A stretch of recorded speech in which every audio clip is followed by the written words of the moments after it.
We are live. Good morning. My name is Dr. Ben. Welcome to the Pre-Chiro podcast. Today, I'm honored to have on a fellow chiropractor who's practicing out in Spain right now, Dr. Danny. Thank you so much for joining us today. Can we get right into it and you just share a little bit about your background and your pre-chiro experience before you went to chiropractic school? Sure. The first time I visited Life West when I was 16, I had a couple of my cousins were going to school there, and just amazing experience. But I still wasn't in that mind. I wasn't that influenced by it, and I was going to go into the pre-medicine route. So I went and did undergrad human biology in University of Kansas, and with pre-med minor.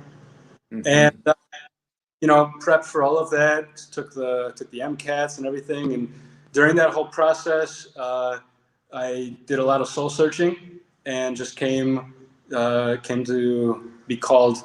If I heard the call to chiropractic, so Okay. So you have family members who are in chiropractic already that were kind of trying to pull you in that direction, or they were just saying, "Hey, if it's interesting to you, come join us." Yeah, exactly. I know my dad wanted me to be a medical doctor, and no one else was pulling me in any other direction. It's my mom was very just do what feels right to you, and and it was my uncle, who's also a chiropractor, who showed me a lot of lists of things of certain common qualities of chiropractors. Among them, outgoing, entrepreneurial, life-loving, open people, and all of those things really vibe with me, and I saw myself in that. Mm-hmm. Can you speak a little bit about your student experience in chiropractic education, what you gravitated towards, the types of groups that you were a part of, and what your experience was like overall? Sure. Well, I had a pretty turbulent experience. Halfway through, I had a health crisis and missed a quarter even. But from the beginning, I gravitated more towards osseous adjusting with MLS and Arnaud Bernier. And that was actually really important for me because it showed me more of the feeling of a physical component of chiropractic. So sensational and then also physical. And it got me out of the square box where I got out of just focusing on what is only evidence and more into what can be, into the creativity of things. And I think that's important because if you only go with what is evidence based, what you're really doing is you're negating anything that could be.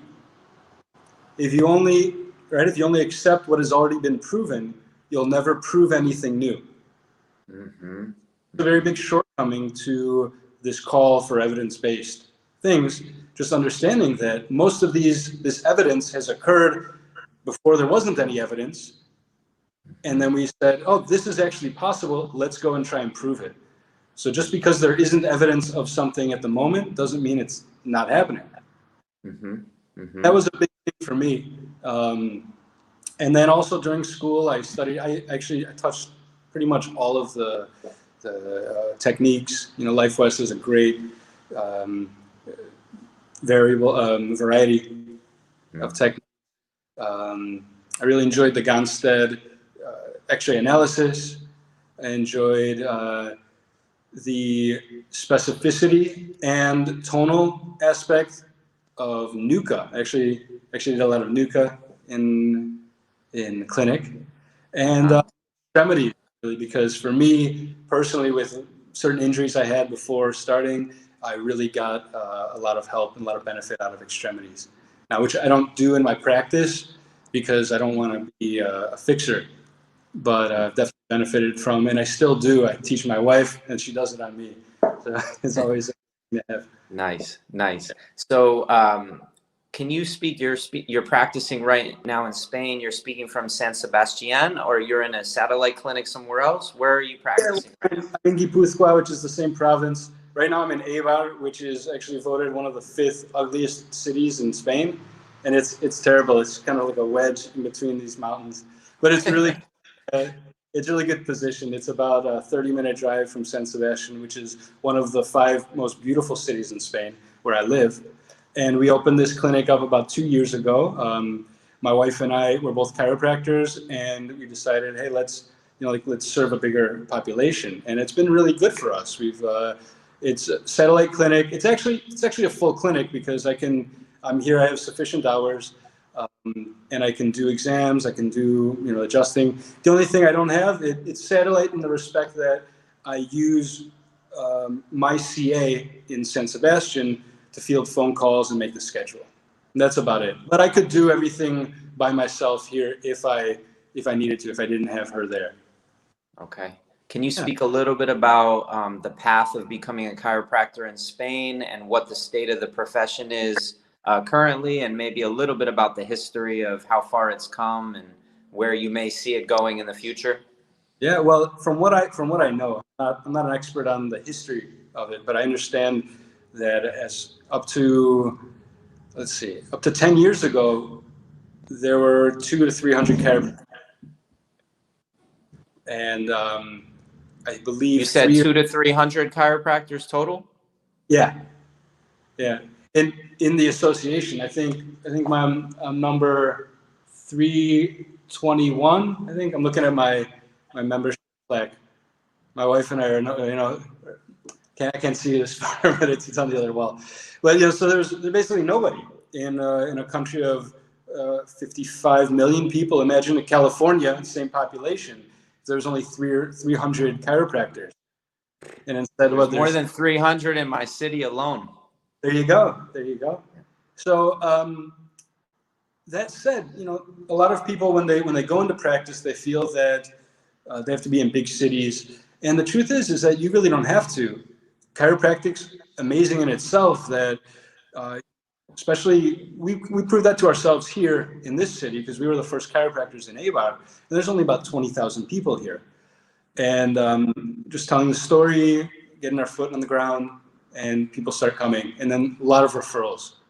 It's almost easier in small towns because people talk more. In bigger cities, people tend to, they know too much.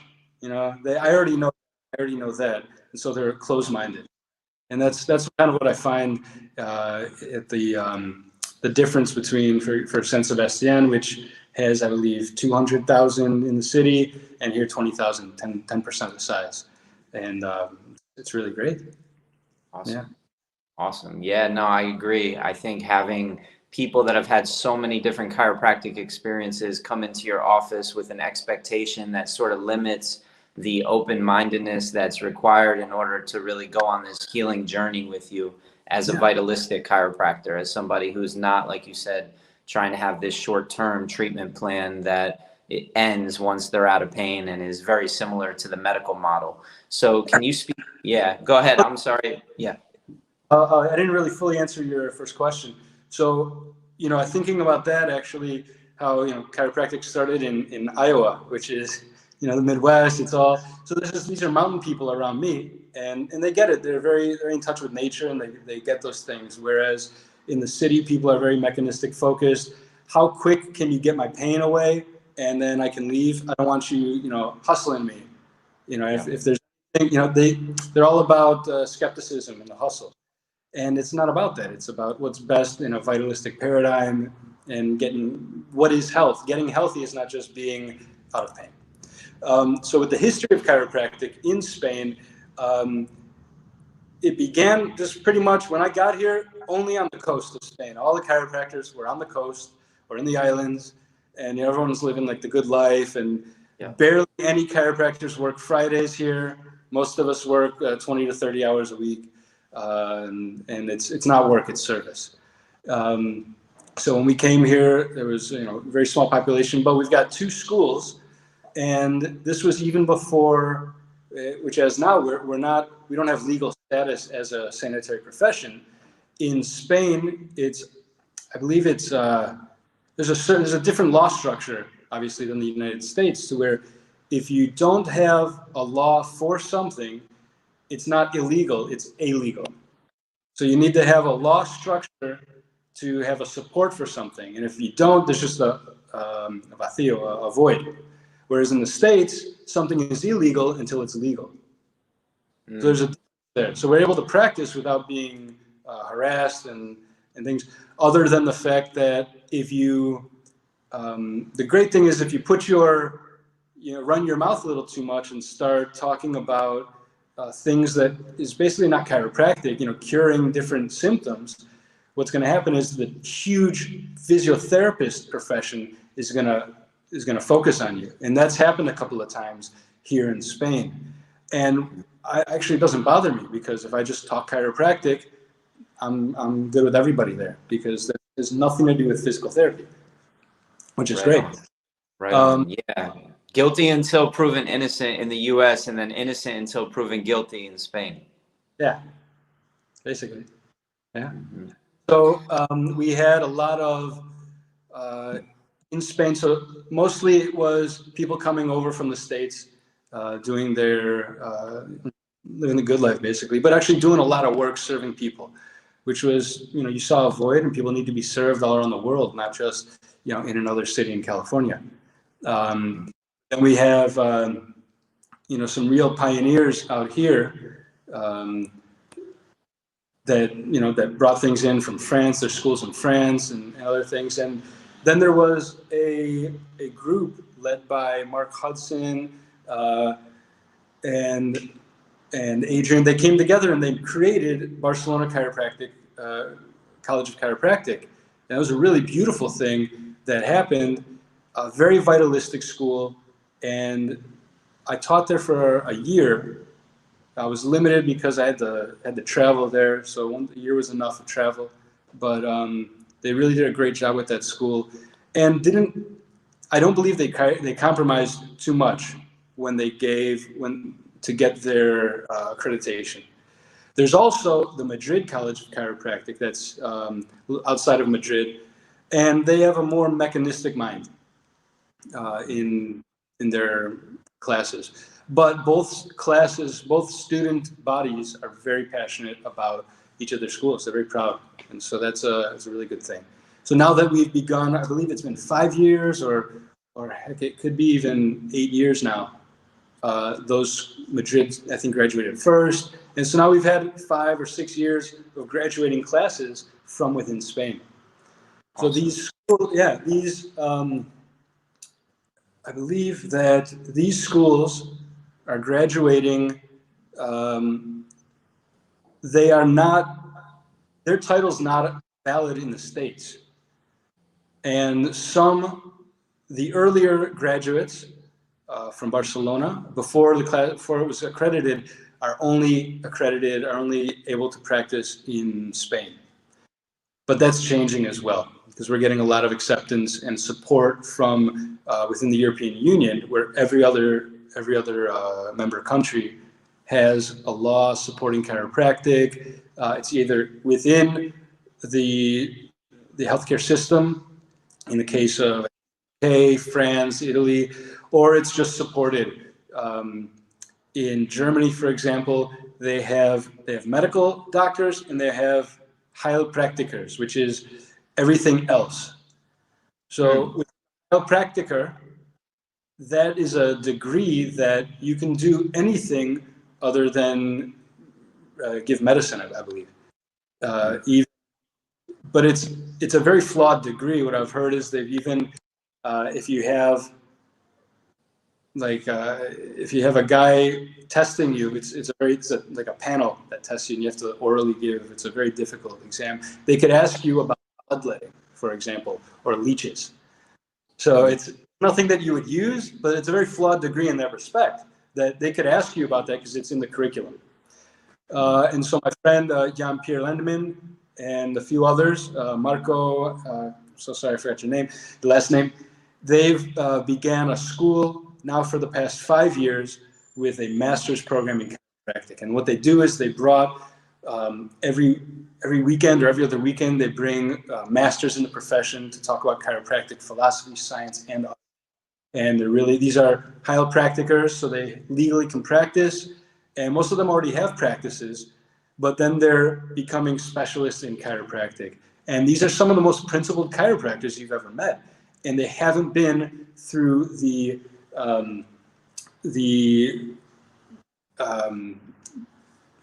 system that we've all had to go through. The historical, it's really impressionante. It's impressive to see these people that haven't been kind of bathed in the medical sciences for years upon years and worked so hard to go through the national boards to get their license. They've been given the message of chiropractic and not really had to jump through too many hoops. They've been able to just go right into practice and live a little bit more of a pure chiropractic way of practicing, way of thinking, way of living, without having to go through all that initial process. Exactly. The hoops are what really lose your focus. Definitely. So some specific advice to students who have joined the profession, they've enrolled in school.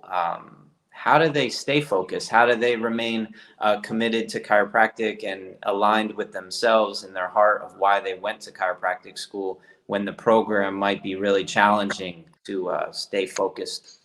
Absolutely. You have to be clear on your purpose. So at that age, depending on what age you start school, you still haven't clarified what your purpose is in life, but you kind of have a shadow of it where you know that you want to serve people. I recommend that you do a lot of soul searching, first of all. And I believe that there are some people in the profession that don't want to be chiropractors, that want to be physical therapists or want to be doctors, but they like the natural vitalistic message, even though they're not living it. And so I want people to be real clear with themselves, because the worst thing to do would be to lie to yourself and get a degree and graduate and then be unhappy with what you're doing. There's a lot of physical therapists that are very happy with what they do. Same for medical doctors, same for naturopaths. And, I believe especially in America, chiropractic is a much more highly regarded degree, basically second to or third to medical doctors and dentists. And so it's a status thing. And so what you want to ask yourself, first of all, is this decision based on ego, or is it based on what is pulling me? Where is this decision coming from? And, if it's from ego, if it's, well, if I go this path, I'm not going to feel as good about myself because it's lesser. I feel that it's lesser. That's ego talking. And one of, I'm not ashamed to say it. When I was a teacher in Barcelona, one of my students, we had a great talk, and he dropped out of school because he realized this is not for him. And I could tell from the very first day. And, I didn't push him out necessarily, but I challenged him to find out why he wanted to be a chiropractor. And his root answer was he liked to crack bones, which is not a reason to spend your life doing something as deep as chiropractic. Right.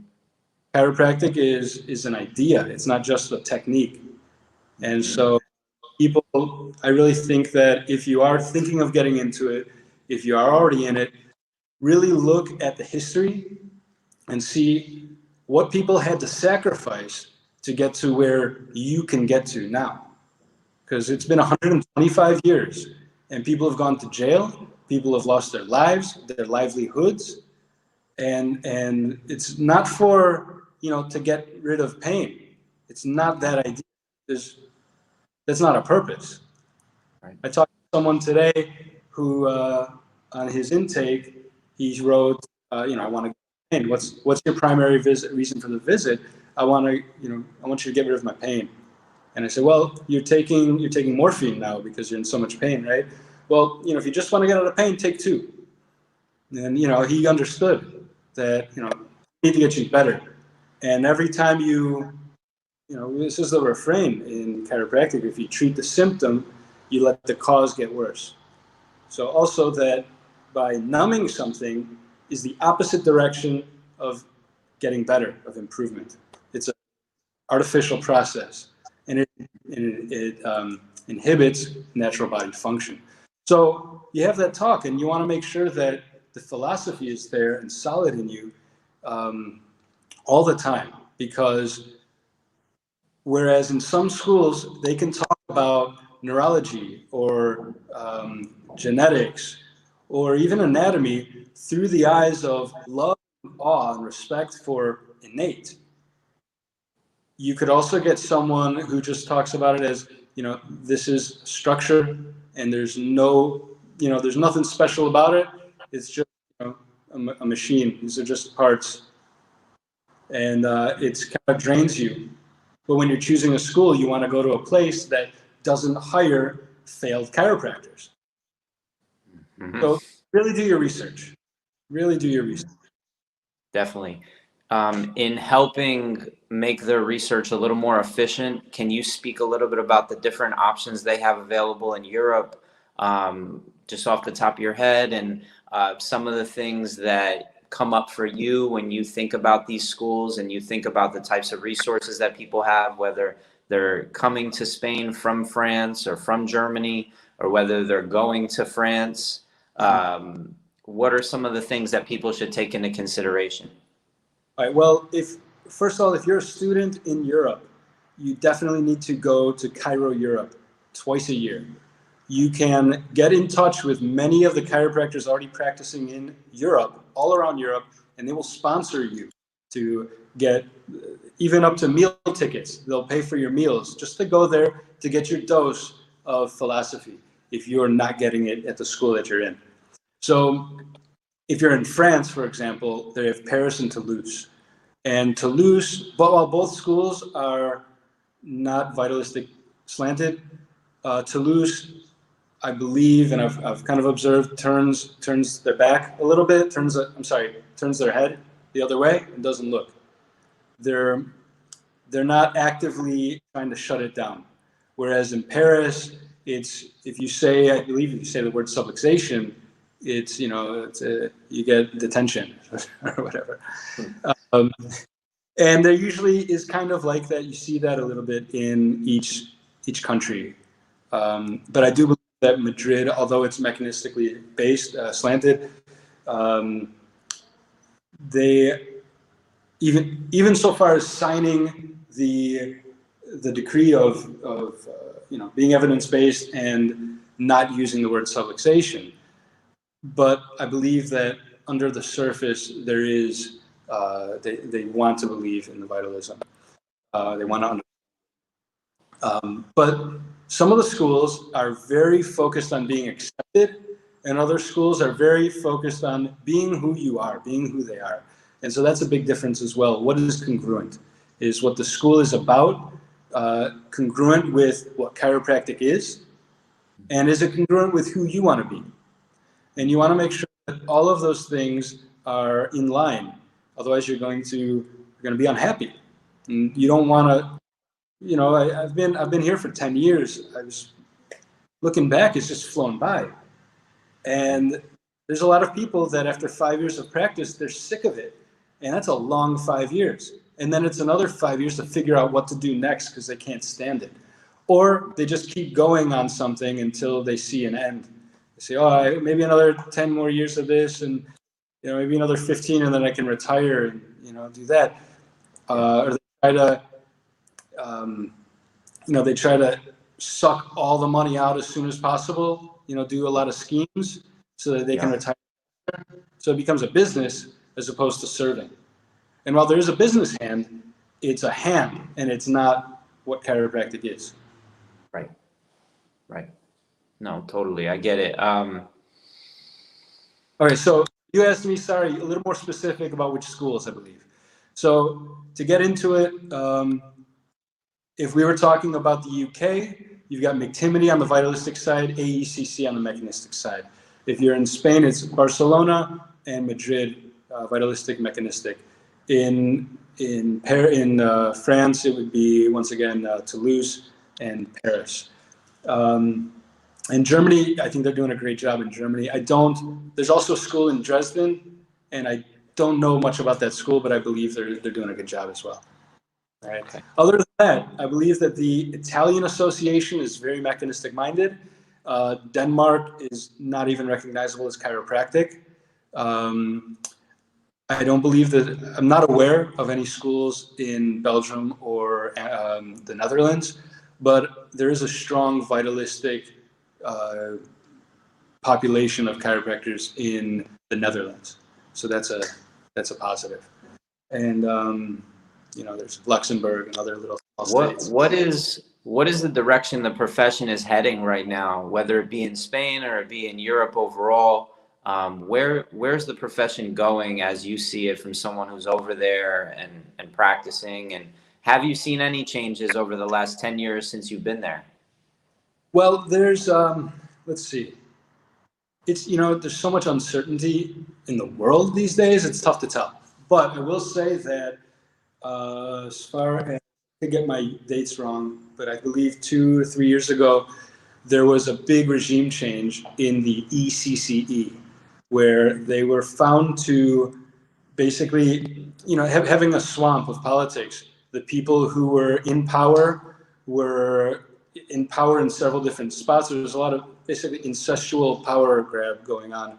And they were limiting these vitalistic schools without reason. Just giving hurdles. And so that was a big thing with the accreditation of Barcelona that can't remember the specifics, but they appealed their first they got shot down and they appealed, and it was found the accrediting agency of the European Chiropractic Accrediting Agency, so there's a lot going on there. They found that the ECCE was not doing their job and had several members resign, and new blood came in. As far as how that's continuing now, I'm not sure. I believe it's cleaner, but things are happening. I do believe there's still a big question mark within this whole pandemic of whether people cling to the evidence-based with vaccines and all of that, or they say, hey, let's take better care of ourselves so we have a stronger immune system and health. So let's promote health instead of fighting disease.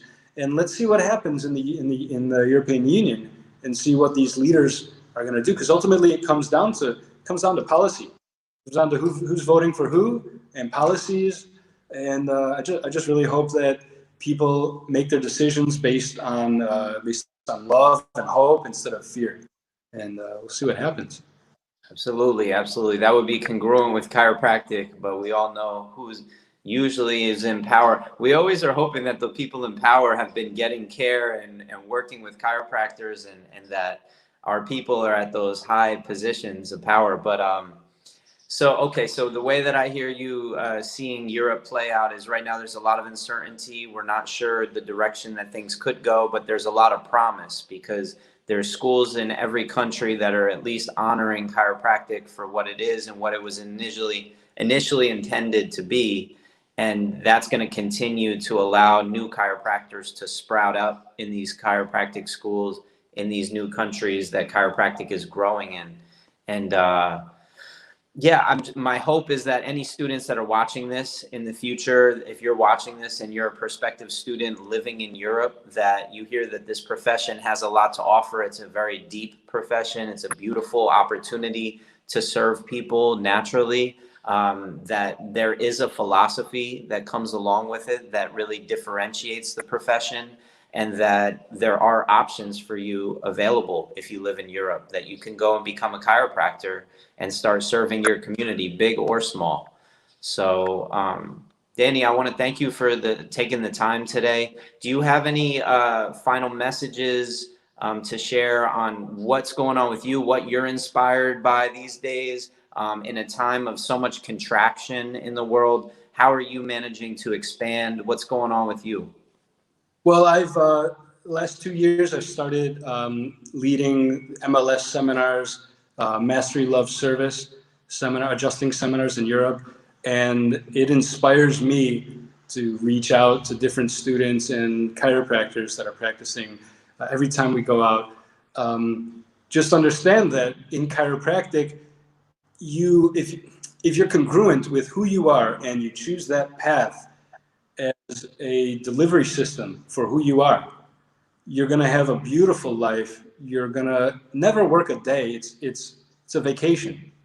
And I was talking with my wife's birthday is tomorrow, and she's coming into the office to serve. And it's just when I love serving on my birthday. It's a beautiful thing. Me too. Not, and think of that, the difference between being, wanting to give on a day for you, which is really for your parents, but the difference between the people that go into work and they're slaving away and they just can't wait for the weekend, and then they have to go to work on their birthday. That blows.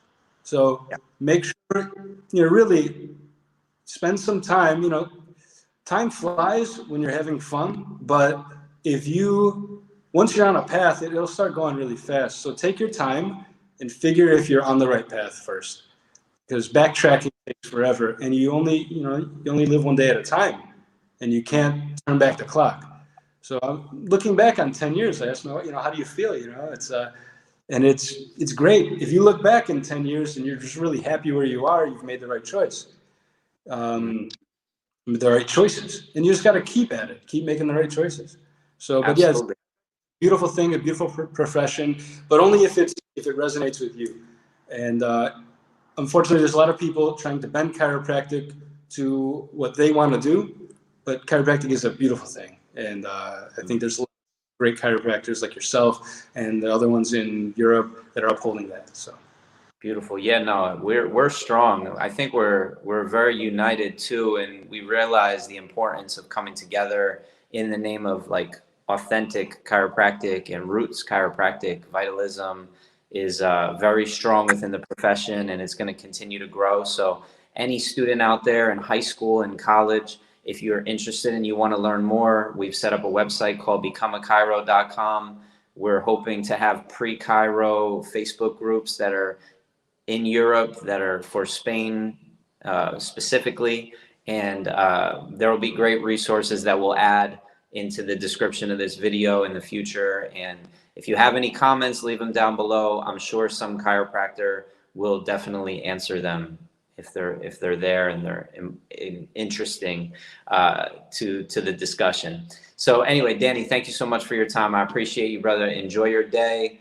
I totally I'm right there with you in regards to just loving chiropractic so much that I like to be in the office on my birthday. So happy birthday to meet you, and yeah, we're excited to see you again one day, someday out there in that Donastia part of the world. Anyway, thank you, man.